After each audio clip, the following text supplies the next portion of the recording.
oggi è un messaggio che possa veramente, che debba veramente toccare il cuore di chi qua dentro si dichiara figlio di Dio. A che cosa serve la morte e a che cosa serve la risurrezione di Gesù? Dobbiamo capire una cosa. Io voglio fare una scenetta per capire bene a che cosa serve la morte di Gesù. La morte di Gesù ha due scopi. Perché due scopi? Perché Dio ha dato delle leggi nell'Antico Testamento che ha portato avanti fino ad oggi. Ovvero Dio si è servito delle leggi che ha dato nell'Antico Testamento per oggi far sì che noi possiamo andare a abitare in cielo con Lui. Lui ha dato delle leggi e non è voluto uscire da queste leggi, non ha fatto le cose a caso, no, lui ha dato delle leggi e noi sappiamo che Dio è 100% amore, ma Dio è anche 100% giustizia e quindi Dio non è voluto uscire da quelle leggi per riuscire a salvarci, Dio è stato all'interno del canone di queste leggi per riuscire a portare a compimento il suo piano di salvazione. Questo piano però passa dalla morte di Gesù, perché la morte di Gesù ha due scopi, secondo il piano, il disegno di Dio. Io vorrei invitare qua con me 3 volontari che se non ci sono li chiamerò io. Mi serve uno con la maglietta blu. Non è vero. C'è qualche volontario che vuole venire? C'è Nawan che sta venendo, bravissimo. C'è Fabio che ha fatto così per venire, bravissimo Fabio. C'è qualcun altro che fa qualche movimento? Mi sembrava Giacomo, sì, che si è girato. Prego Giacomo, puoi venire anche te. Lì vedete, volete che salgano qua sopra? Salite pure qua se si vede meglio. Ok, abbiamo qua Nawan, Fabio, Giacomo. molto bene. Allora, il piano della salvazione di Gesù passa per alcune leggi che lui ha dato nell'Antico Testamento. Sono 2 leggi. La prima legge è la legge cosiddetta del riscatto. La seconda legge è la legge cosiddetta della sostituzione. Andiamo a vedere che cosa dicevano queste leggi. Facciamo una scenetta perché a livello didattico, sapete che io faccio l'insegnante, a livello didattico ascoltare una cosa può essere utile, ma vederla può essere molto più utile. Sonia, che è più insegnante di me, può confermare. Bene, allora abbiamo qua un giovane Nawan, che è un giovanotto, adesso andiamo a vedere la legge del riscatto, che è un giovanotto molto intraprendente e Nawan nella sua intraprendenza vuole far partire una start-up, no? Vuole cominciare una ditta, un'azienda o ha inventato un prodotto e vuole metterlo sul mercato. Solo che Nawan non ha i soldi per fare questo. Allora che cosa fa? Nawan va da Fabio, che è Fabio di Skei Gena, e gli dice: Fabio, mi servirebbero tot di soldi per riuscire a far partire la mia impresa. Fabio gli risponde: guarda, va bene, però Dio ci ha dato delle regole, ok? Quindi io ti do i soldi, però me li devi ridare con tot di interessi in tot di tempo. Se non me li dai, saprai quali sono le conseguenze. Quali sono le conseguenze? Le conseguenze è che se lui non fosse riuscito a ridargli i soldi in tempo, Nawan sarebbe diventato schiavo di Fabio, servo di Fabio. Nawan allora, tutto convinto della sua impresa, prende questo finanziamento, no, questi soldi da Fabio, solo che arriva il Covid, chiude tutto e la ditta gli va male e quindi perde tutti i soldi che gli aveva dato, il suo prodotto non funziona, insomma Nawan non riesce a ridare i soldi a Fabio. Che cosa succede? Che secondo la legge che Dio ha dato a Mosè, Nawan diventa servo di Fabio. Ma c'è una possibilità, c'è uno scampo. Qual è questo scampo? Che se ad esempio Nawan avesse un lontano parente, un lontano fratello in Cristo, con la camicia blu, come avevo detto prima, profetizzando quasi, che anche lui di soldi ne ha abbastanza, questo suo lontano parente potrebbe dire: guarda Fabio, il lontano parente è Giacomo, per chi non l'avesse capito, guarda Fabio, ti do io i soldi che Nawan ti deve. In questo modo Nauan non è più schiavo di Fabio, ma non è neanche libero, diventa schiavo di Giacomo, perché Giacomo lo ha comprato da Fabio.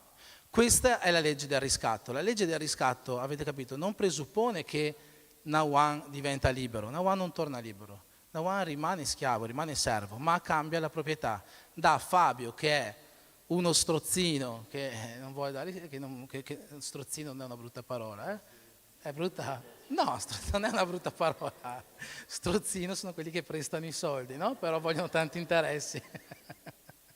Non so cosa avevi capito e non lo voglio sapere. Allora, da Fabio la proprietà di Nauan passa a Giacomo. Giacomo è un suo parente, quindi Giacomo poi può decidere: Nauan, vai, sei libero, fai quello che vuoi, oppure lo può tenere in schiavitù. Questa è una facoltà di Giacomo. Solitamente quando succedeva questa legge del riscatto, il nuovo proprietario, essendo che era parente, lo lasciava libero.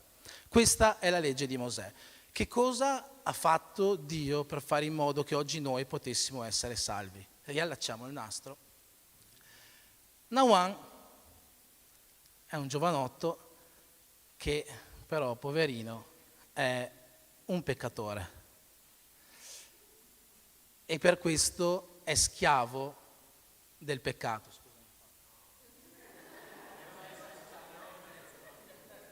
E per questo è schiavo del peccato. Ok? Nauan è un peccatore ed è schiavo del peccato. Per non uscire da questa legge del riscatto, Dio ha fatto in modo che Gesù riscattasse, tu dovevi essere all'inizio, no? Forse o in mezzo, che Gesù riscattasse la vita di Nauan. In che modo? Gesù riscatta le nostre vite attraverso il suo sangue.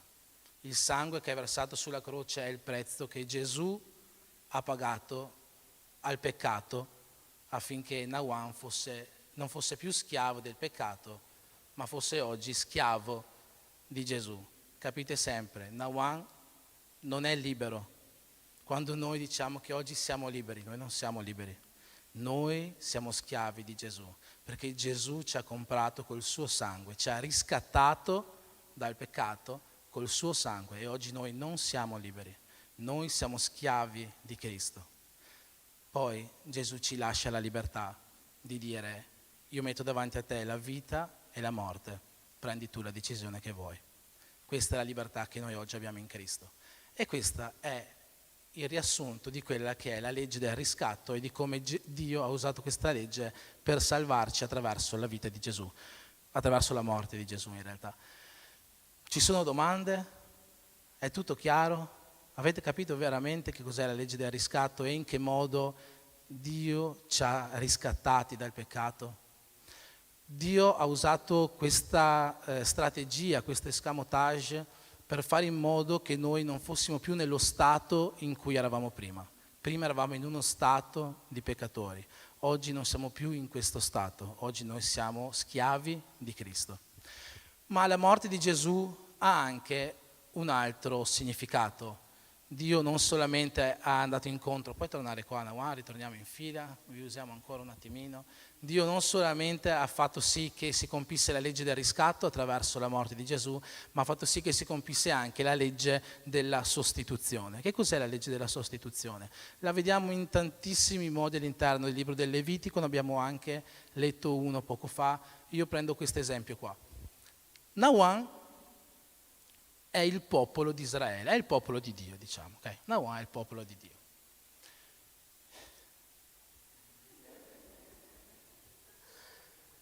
Nauan è il popolo di Dio. E Fabio no. Nauan è il popolo di Dio, che però purtroppo il popolo di Dio è un popolo che spesso è un popolo peccatore, no? E qual è il prezzo del peccato? La morte.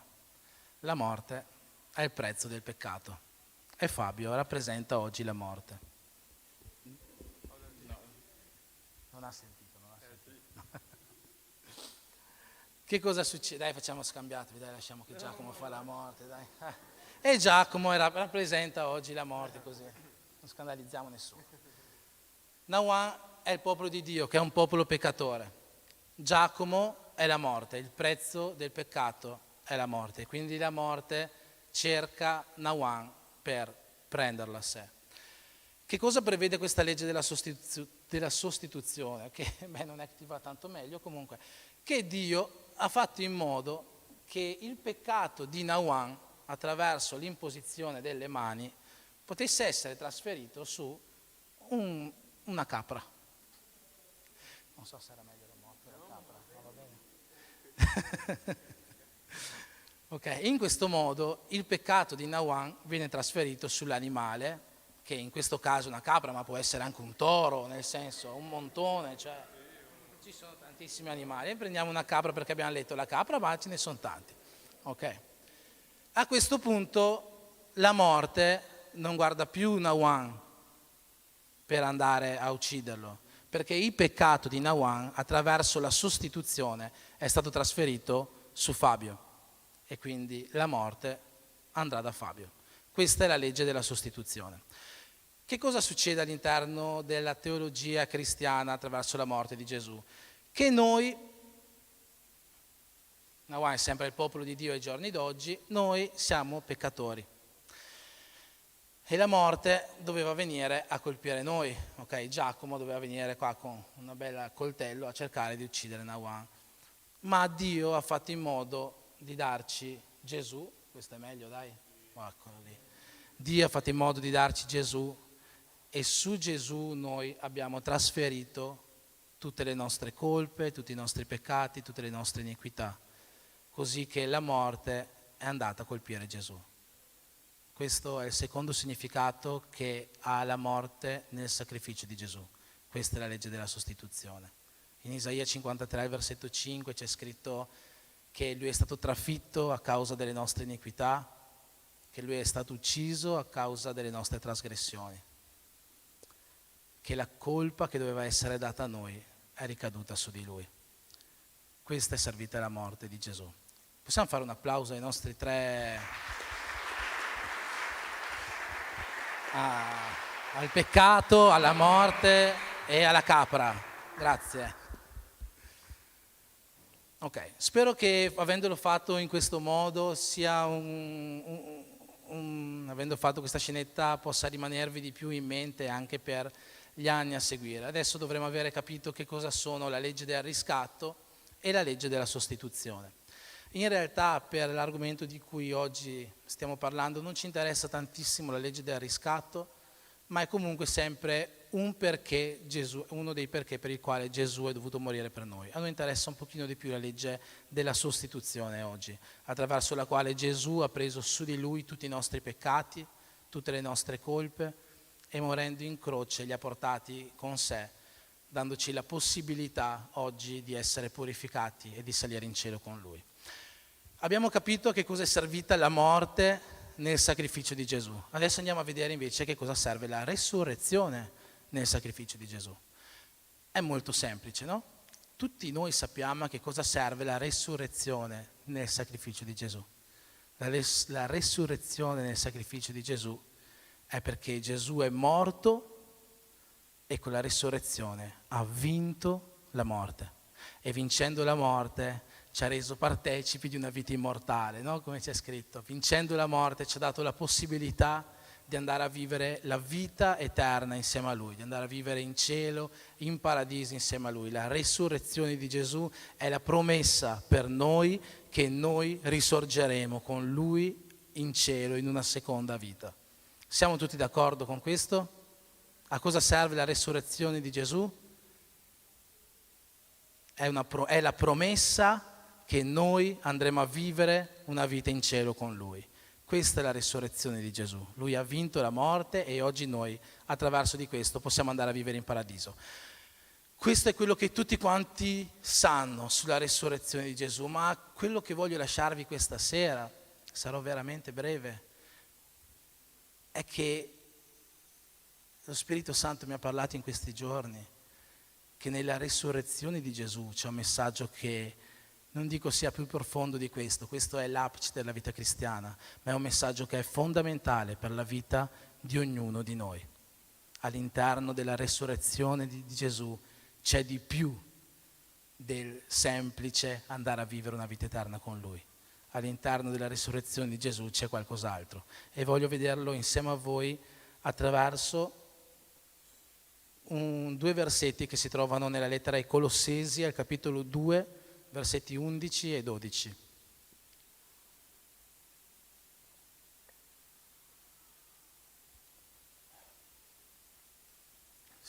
Ok.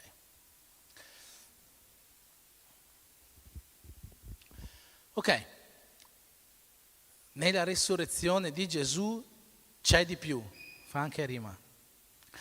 In Lui siete anche stati circoncisi di una circoncisione non fatta da mano d'uomo, ma della circoncisione di Cristo. Prima di tutto, che cos'è la circoncisione? C'è qualcuno che non sa cos'è la circoncisione?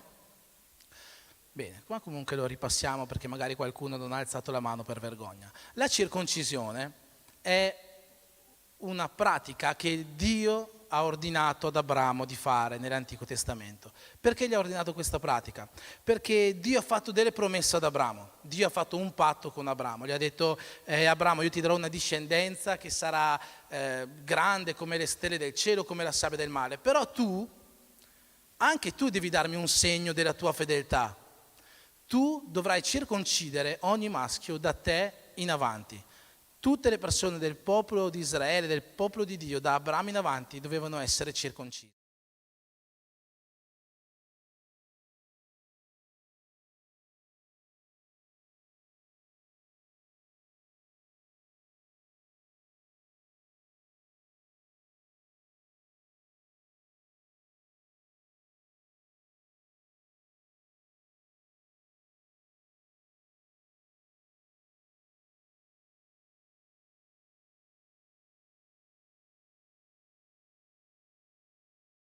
Ok? Oggi nessuno di noi si circoncide più. Eppure qua abbiamo, puoi rimettere per piacere il versetto, lascialo pure lì. Eppure qua abbiamo visto che noi ancora siamo circoncisi, ma della circoncisione di Cristo, non di una circoncisione fatta da mano d'uomo. Qual è oggi, secondo voi, il segno esteriore della nostra appartenenza a Dio? Cos'è che un cristiano, quando si sente veramente cristiano, quando si converte, fa pubblicamente per dire io appartengo a Dio, io scelgo Dio? Il battesimo. Il battesimo oggi è la nostra circoncisione. Che consiste, lui sta anche circoncisi, nella circoncisione non fatta da mano d'uomo, ma della circoncisione di Cristo, che consiste nello spogliamento del corpo della carne. Siete stati con lui sepolti nel battesimo, infatti. Il battesimo è la circoncisione che oggi noi possiamo vivere per dire io appartengo a Dio. Questo è il nostro segno esteriore. Una domanda, facciamo una connessione logica per capire bene questo versetto, no? Perché qua dice, siete stati con lui sepolti nel battesimo. Quanti qua hanno partecipato personalmente al battesimo di Gesù? Eravate là sul Giordano quando Giovanni Battista ha battezzato Gesù? Nessuno, perfetto. Quindi questa frase non sta dicendo siete stati con lui sepolti nel battesimo, non sta dicendo che siamo stati sepolti nel battesimo insieme a Gesù quando Gesù è stato battezzato. Qua il battesimo a cui si riferisce è il nostro battesimo, ok? Se ci fosse stato qualche dubbio. C'è qualcuno qua che non è battezzato?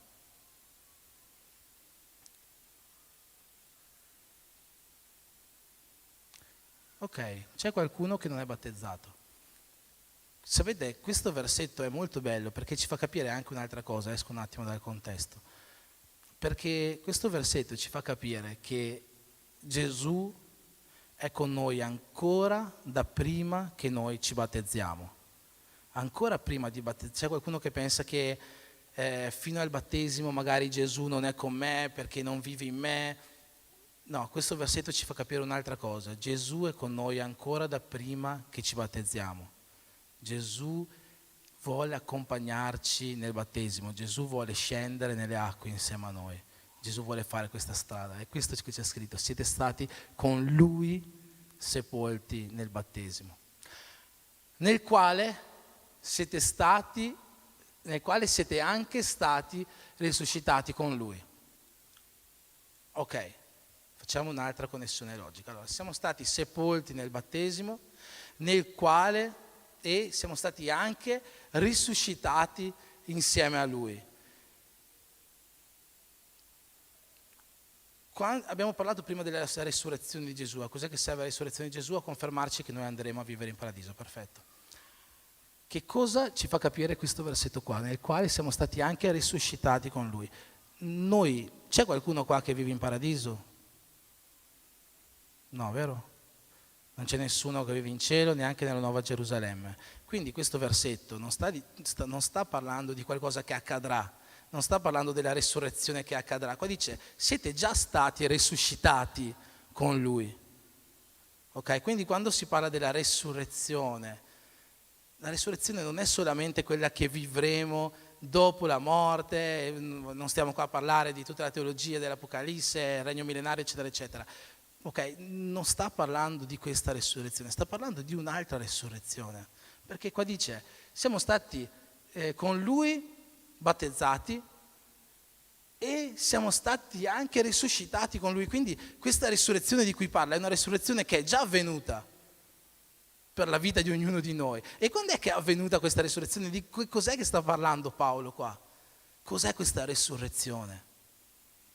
In Giovanni al capitolo 3 Gesù, parlando con Nicodemo, dice: in verità ti dico che nessuno può vedere il regno di Dio se non è nato di nuovo. E dopo dirà: in verità ti dico che per nascere di nuovo bisogna nascere di acqua e di spirito. Questa è la resurrezione di cui Paolo ci sta parlando. È una resurrezione che non avviene nel paradiso, è una resurrezione che avviene qua sulla terra e che in nome di Gesù io credo che sia già avvenuta nella vita di molti di noi. Questa è la resurrezione di cui sta parlando Paolo. Ma che cosa comporta questa resurrezione? Mi state seguendo? Siamo quasi alla fine, più o meno. Adesso arriva la parte fondamentale di questa parola. Che cosa comporta questa resurrezione di cui noi siamo già stati risorti? Levitico capitolo 16, il testo che abbiamo letto prima. Non lo rileggiamo, ve lo rispiego a voce se non aveste capito appieno. Qui sta parlando dell'espiazione del peccato. Allora dice che il sacerdote prendeva due capri e tirava a sorte. Il primo capro doveva essere sacrificato per Dio. Okay? Il primo capro prendeva il peccato del popolo, veniva sgozzato, il sangue veniva, c'era una cosa abbastanza macabra lì, e era l'offerta che veniva data a Dio per il peccato. Okay? Ovvero la legge della sostituzione che abbiamo letto prima, che abbiamo visto prima. Questo era il capro che andava a fare la legge della sostituzione. Il capro sostituiva noi per la morte, okay? Per i nostri peccati. L'altro capro invece è il più interessante, perché sull'altro capo il sacerdote imponeva le mani e metteva su questo capro ogni peccato che il popolo di Israele era solito commettere. Dopodiché questo capro veniva mandato nel deserto e veniva offerto ad Azazel. Secondo i giudei questo Azazel era un angelo, più probabilmente un demone. In realtà noi non lo sappiamo, sono solo leggende giudaiche. Quello che noi sappiamo di Azazel è la traduzione di questo nome. La traduzione del nome Azazel significa allontanare. Questo che cosa vuol dire? Che il capro che veniva mandato nel deserto era mandato per allontanare dal popolo di Israele il peccato. Questo è il significato della resurrezione che noi viviamo qua sulla terra. Il primo capro prendeva su di sé ogni peccato e il peccato veniva estirpato dal popolo di Israele in quel momento. Solo che il popolo di Israele poteva tornare a peccare. E allora che cosa ha fatto Dio? Ha fatto in modo di mandare un capro fuori dall'accampamento che portasse con sé il peccato e che portasse lontano il peccato dal popolo di Israele. Che cosa voglio dire con questo, fratelli? Che Gesù ha già portato su di sé i nostri peccati. Ogni peccato che noi abbiamo fatto è stato cancellato, ma questo non può bastare. Noi abbiamo bisogno di vivere questa resurrezione, che sarebbe questo secondo capro che veniva mandato nel deserto lontano a portare via i peccati. Questo secondo capro rappresenta la santificazione. È il capro che rappresenta la santificazione delle nostre vite, quello che viene mandato lontano da noi e su di lui vengono portati i peccati che di solito commettiamo. Viene portato in un posto che si chiama allontanare, affinché i peccati possano essere lontani dalle nostre vite. La santificazione è un processo che noi cominciamo nel momento in cui nasciamo di nuovo, in cui noi nasciamo da acqua e da spirito. E quel momento in cui noi nasciamo d'acqua e da spirito è il momento in cui Paolo scrive ai Colossesi dicendo: con lui siete anche risorti. Noi dobbiamo vivere la santificazione ogni giorno nelle nostre vite, perché non basta che Gesù abbia caricato su di sé tutte le nostre trasgressioni se noi viviamo una vita immersa nel peccato. Questa sera noi prendiamo la Santa Cena e leggeremo il testo che spesso leggiamo quando prendiamo la Santa Cena, in 1 Corinzi 11. E in questo testo una delle parole che ci sono scritte è: ognuno esamini se stesso. Quello che io voglio lasciarvi prima di concludere questa parola è proprio questo: ognuno esamini se stesso. La tua vita è una vita vissuta in santità. La tua vita è una vita vissuta ricercando la santità. La tua vita è una vita vissuta nella preghiera. Quante volte ho pregato? Fatti questa domanda: quante volte ho pregato questa settimana? La preghiera è la disciplina biblica che forse più di tutte ci può avvicinare a vivere una vita in santità. Quante volte hai pregato questa settimana? Quante volte hai letto la Bibbia questa settimana?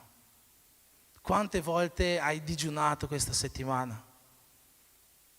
Il digiuno è sottovalutato come disciplina biblica, ma in realtà anche questa è una di quelle che più di tutte ci possono avvicinare a vivere una vita in santità, perché essere santi vuol dire essere separati per Cristo. E quando noi digiuniamo, noi diciamo: io lascio da parte questa cosa per consacrare questo tempo a Cristo. Quando noi digiuniamo non è che diciamo: io smetto di fare qualcosa però faccio qualcos'altro che mi diverte, no. Quando noi digiuniamo è: lascio da parte qualcosa per dedicare questo tempo a Cristo. Com'è la tua vita? Esamina te stesso in questo momento. Se vuoi chiudi gli occhi, se ti senti meglio per esaminare la tua vita, e pensa come stai vivendo nella vita nella tua casa, come stai vivendo la relazione con tua moglie, con tuo marito, con i tuoi genitori, come stai vivendo la relazione con i tuoi figli, come stai vivendo tutto questo? Com'è la tua vita? È una vita di santità. Sai, lo scopo della risurrezione di Gesù non è solamente farci andare in paradiso. Lo scopo della risurrezione di Gesù è qualcosa che parte già qua su questa terra, e è farci vivere una vita in santità. Quando Gesù è morto, è come se ci avesse detto: ehi, io non sono morto per te affinché tu tornassi a vivere nel peccato. Io non ho caricato su di me tutte le tue colpe, tutte le tue trasgressioni, tutte le tue iniquità, affinché tu tornassi a fare tutto quanto come prima. No. Gesù non è morto per questo. Gesù è morto ed è risorto affinché tu potessi cominciare a vivere una vita in santità. Se fosse solo morto ti capirei, ma Gesù è risorto, ci ha dato la promessa dell'eternità, e attraverso questa resurrezione Lui ci sta dicendo: comincia a vivere una vita di santità, comincia a vivere una vita lontano dal peccato, comincia a vivere una vita più vicino a me, comincia a tenere più stretto queste discipline bibliche, queste discipline cristiane di preghiera, di lettura della parola, di digiuno. Comincia ad avere rapporti migliori con le persone accanto a te. Esamina te stesso, come sono i tuoi rapporti con le persone di questa chiesa. Sei uno di quelli che cerca di mettere tutti d'accordo, sei uno di quelli che cerca di fare pace, sei uno di quelli che cerca di dare una mano a tutti quanti, cerchi di dare una mano al tuo leader, O tu leader cerchi di dare una mano ai tuoi liderati? Com'è il tuo rapporto con le persone di questa chiesa? Sei uno di quello che quando sente qualcuno sparlare dice ehi basta, basta, basta, prega per lui piuttosto? Oppure sei uno di quelli che dice ah sì sì è vero, è vero? Com'è la tua vita di santità oggi? Non serve neanche prendere ogni campo della vita di una persona, bastano questi piccoli campi qua, che sono quelli che più ci possono avvicinare a Dio. Discipline cristiane e relazioni con il prossimo, con le persone della tua casa, con le persone della tua chiesa. Com'è la tua vita di santità? Io voglio invitarti a alzarti in piedi in questo momento. Chiamo il gruppo di lode e vorrei che ognuno di noi potesse in questo momento esaminare se stesso. Prova se oggi non l'hai fatto, prova a parlare con il Padre in questo momento. Chiudi i tuoi occhi, comincia a parlare con Dio e dici Dio, fammi vedere dov'è che sto sbagliando se io non mi accorgo. Fammi vedere dov'è che io potrei migliorare se non mi accorgo. Fammi vedere cos'è che non va nella mia vita, fammi vedere che cosa potrei fare di più. Fammi trovare un tempo di più per riuscire a pregare, per riuscire a innalzare a te una lode durante la giornata. Fammi trovare un momento di più per riuscire a leggere la tua parola. Io so che Dio non è morto finché noi tornassimo a fare la vita che facevamo prima. Tu che oggi ti dichiari figlio di Dio, tu che oggi dici io sono nato di nuovo, tu che oggi dici io sono battezzato, i miei peccati sono stati sotterrati nelle acque del battesimo e da lì sono uscito dall'acqua come nuova creatura, sono uscito dall'acqua rinascendo di acqua e di spirito. Tu che puoi dichiarare questo, sappi che insieme a Lui non solo sei stato battezzato ma sei anche risorto, non della risurrezione che vivremo alla fine dei tempi, ma sei risorto qua su questa terra. E questa risurrezione è quella che ti deve portare ad allontanare il peccato dalla tua vita. Finché la lode suona, io voglio invitare se c'è qualcuno che vuole una preghiera questa sera. Finché la lode canta, voglio invitare se c'è qualcuno che dice io non sto vivendo una vita di santità, io so che potrei fare molto di più. Io voglio riavvicinarmi a Dio in questo, in questo, in questo. Se c'è qualcuno qua che pensa questo della sua vita, se c'è qualcuno che oggi si dichiara figlio di Dio e che sa che potrebbe fare di più, che potrebbe dare di più, che potrebbe migliorare, io voglio invitarlo qua davanti per fare insieme una preghiera di fede, una preghiera che possa far riallacciare i rapporti con il nostro Padre. Amen.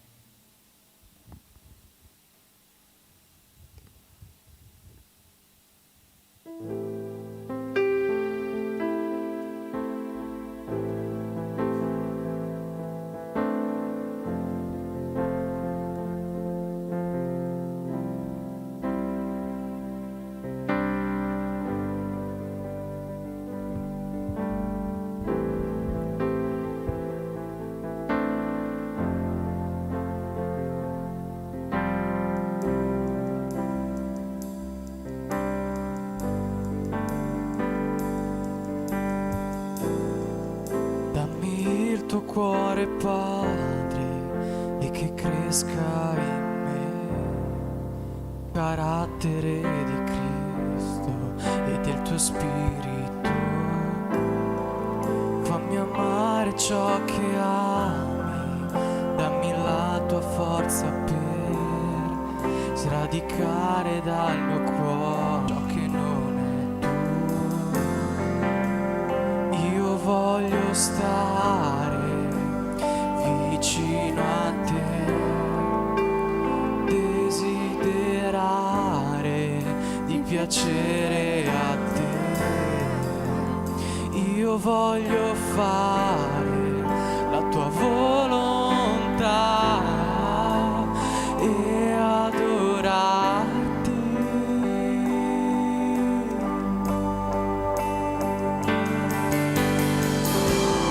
Padre, dammi un cuore puro, Padre.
radicare dal mio cuore ciò che non è tuo.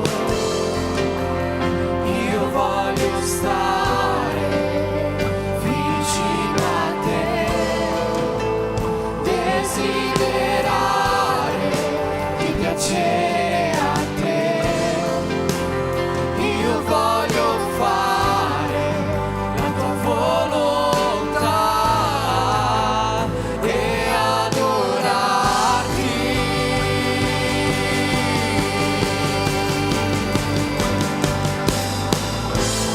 Padre, dammi un cuore puro, Padre, dammi un cuore che ricerca il tuo volto più di tutto. Padre, dammi mani pure, Padre, dammi mani che alzerò verso il cielo per adorare. Padre, dammi un cuore puro, Padre, dammi un cuore che ricerca il tuo volto più di tutto. Padre, dammi mani pure, Padre, dammi mani che alzerò verso il cielo per adorarti.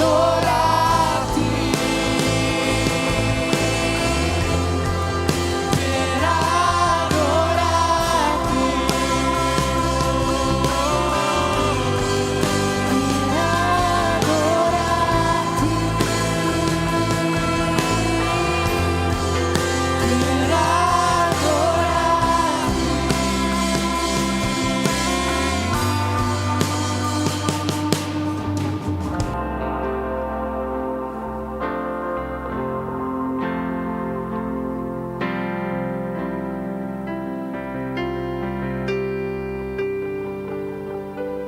Chi salirà sul monte tuo, chi resterà davanti a te.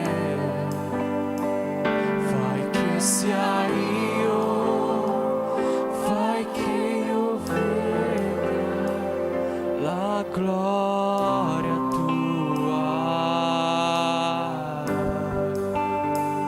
Chi salirà sul monte tuo, chi resterà davanti a te.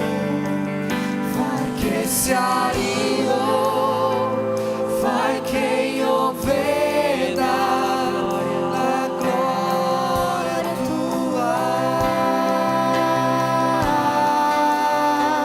Chi salirà sul monte tuo, chi resterà davanti a te. Fai che sia io, fai che io veda la gloria tua. Chi salirà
dichiarano nati di nuovo questa sera in questa chiesa? Quanti si dichiarano nati di nuovo? Alzi la mano. Tu che oggi dici: io sono nato di nuovo, io sono nato da acqua e da spirito, io sono figlio di Dio. Allora alza la mano questa sera. Sappi che tu sei nato di una nuova risurrezione. E questa risurrezione comporta l'allontanamento dal peccato dalla tua vita. Vivi una vita di santità, ricerca la santità, sforzati per la santità, sforzati per la santità, perché non è facile, ma Dio ci ha richiesto questo. Dio ci ha richiesto questo, come figli, come chiesa, come nuove creature. Sforziamoci di vivere una vita conforme a quella che Dio ha preparato per noi. Amen. Possiamo fare un applauso al Signore.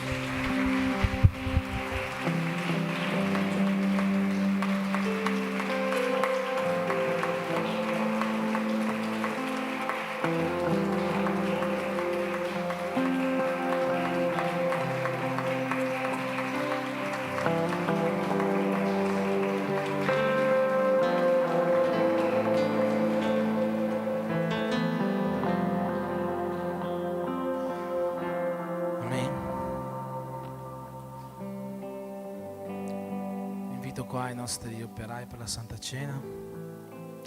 Leggerò il testo che si trova in Prima Corinzi, al capitolo 11, che dice così: poiché ho ricevuto dal Signore quello che vi ho anche trasmesso, cioè che il Signore Gesù, nella notte in cui fu tradito, ha preso del pane e dopo aver reso grazie lo ruppe e disse: questo è il mio corpo che è dato per voi. Fate questo in memoria di me. E nello stesso modo, dopo aver cenato, prese anche il calice, dicendo: questo è il calice del nuovo patto nel mio sangue. Fate questo ogni volta che ne berrete in memoria di me. Poiché ogni volta che mangiate questo pane e bevete da questo calice, voi annunciate la morte del Signore finché Egli venga. Come abbiamo detto all'inizio della predica di questa sera, oggi noi siamo qua per celebrare la Santa Cena. La Santa Cena è il momento in cui ricordiamo che Gesù è morto per noi, per portare via ogni peccato dalla nostra vita, per comprarci col prezzo del suo sangue quello che è rappresentato da questo calice. Ma ricordiamo anche che è risorto e con questa risurrezione Lui ci ha reso partecipi di vivere una vita in paradiso per l'eternità insieme a Lui, insieme al Dio Padre, insieme ai grandi eroi della fede, insieme ad ogni nostro parente che oggi magari non c'è più. Insieme a tutti loro noi vivremo questa vita immortale. Io voglio invitarti in questo momento a discernere il pane come corpo di Cristo e il succo come sangue di Cristo, perché quando tu lo beva possa sentire la presenza di Gesù nel tuo corpo, nella tua mente, nella tua anima e più di tutto nel tuo cuore. Amen. Ricordo che chi non è battezzato non può partecipare della Santa Cena, ma tu che non sei battezzato e che vuoi battezzarti, comincia a pensare di compiere questo passo, perché Gesù ti vuole accompagnare dentro le acque, vuole farti suo, vuole salvare la tua vita. Padre, nel nome di Gesù noi ti preghiamo in questo momento per questi alimenti, per questo pane, Signore, per questo succo, Dio, che per noi sono semplici alimenti, ma noi sappiamo, Signore, che tu li puoi benedire, li puoi consacrare affinché, Signore, dentro di noi possano farci sentire veramente la tua presenza, che questi alimenti possano oggi curare infermità, che questi alimenti possano oggi risanare persone malate, ma che soprattutto questi alimenti possano farci sentire tu vivo dentro di noi. Io ti prego per questo nel nome di Gesù. Dio, benedici questa Santa Cena del Signore che stiamo per celebrare. Amen.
Questo testo della Bibbia dice proprio così: aspettatevi tutti quanti per mangiare, non mangiate da soli, ma aspettate che tutti siano arrivati per mangiare insieme. Questo è quello che abbiamo fatto.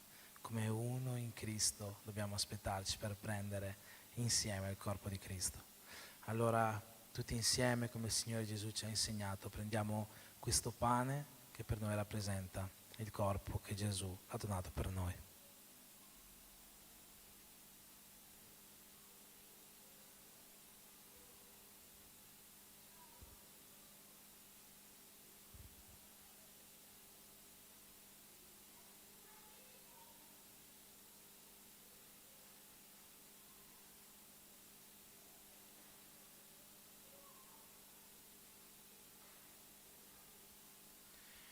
E dopo il pane beviamo di questo calice che per noi rappresenta il sangue che Gesù ha versato per noi, per pulire ogni nostro peccato, ogni nostra iniquità.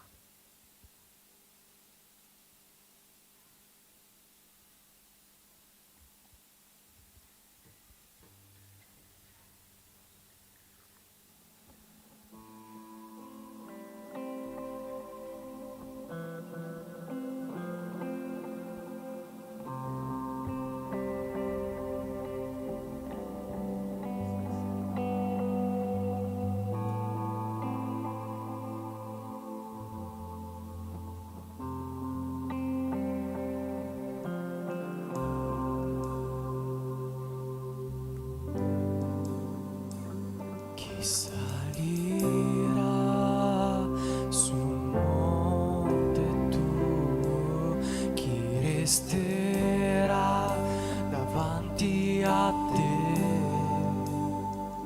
fai che sia io, fai che io veda la gloria tua. Chi salirà sul monte tuo, chi resterà davanti a te, fai che sia io,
stiamo concludendo questo culto, io ho sentito la presenza di Dio oggi in mezzo a noi. Ho sentito la presenza di Dio attraverso la lode, ho sentito la presenza di Dio nei volti delle persone. Io so che Dio ha agito dove doveva agire, ha fatto la sua volontà oggi, e per questo noi lo benediciamo, lo ringraziamo e gli diamo ogni nostra lode, ogni nostra adorazione, il meglio che possiamo dare. Io voglio invitarti a alzarti in piedi per concludere questo culto. Abbiamo una richiesta del nostro fratello Fabio, che voi vedete sempre là dietro in regia. Adesso sono un paio di settimane che non lo vedete, e ha chiesto di dire alla Chiesa che lui non sta potendo venire perché sta lavorando, sarà assente per circa 2 mesi almeno, ma ci teneva che la Chiesa sapesse di questa sua assenza. Anche in questo vedo un grande compromesso con l'opera, no? Quindi nelle vostre preghiere pregate anche per lui, perché non è facile stare per così tanto tempo lontani dalla Chiesa, ma sicuramente andremo là, andremo a cercare di fare dei culti là vicino a lui, oltre al culto in casa. Ma pregate per lui, che Dio possa dargli la forza in questo tempo di far sì che lui possa restare sempre vicino, possa sempre cercarlo in ogni momento.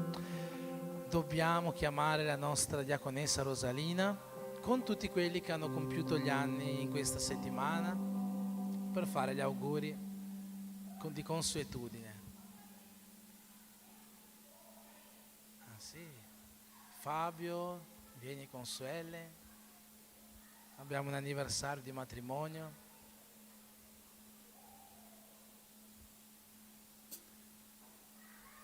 C'è qualcun altro che ha compiuto gli anni da sabato scorso fino ad oggi? Sabato scorso non compreso, che la Renata se li ha già presi.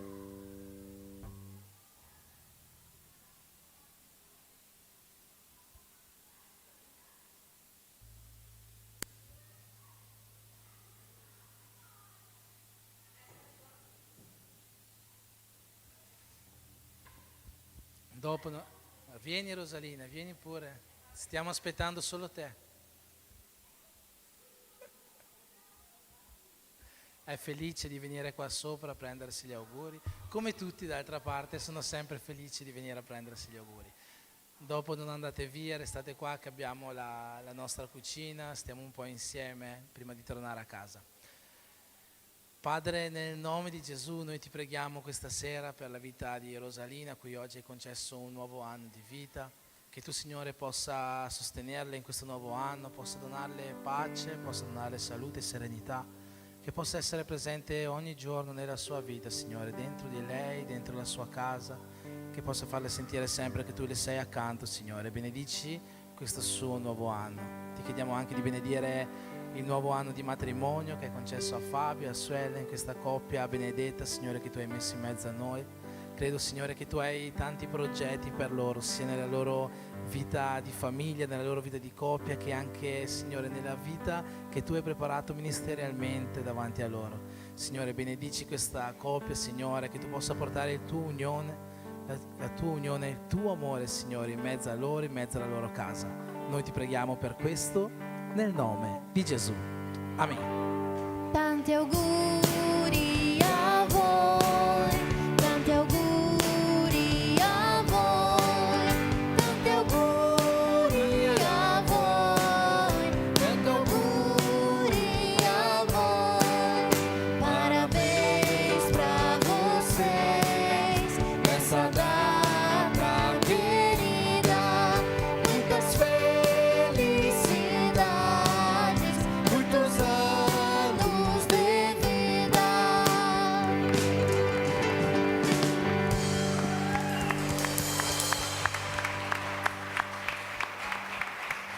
Allora che il Signore Gesù possa visitare tutti quanti noi in questa settimana, che possa portare le sue migliori benedizioni nelle nostre case, nelle nostre vite, sul nostro lavoro, in quest'ultima settimana di scuola per chi sta andando a scuola, che Lui e il suo Spirito siano sempre presenti con noi dovunque noi andiamo, e che l'amore di Dio Padre, che la grazia di suo Figlio Gesù Cristo e che l'unione e la comunione dello Spirito Santo di Dio siano con tutti quanti noi, e insieme possiamo dire Amen.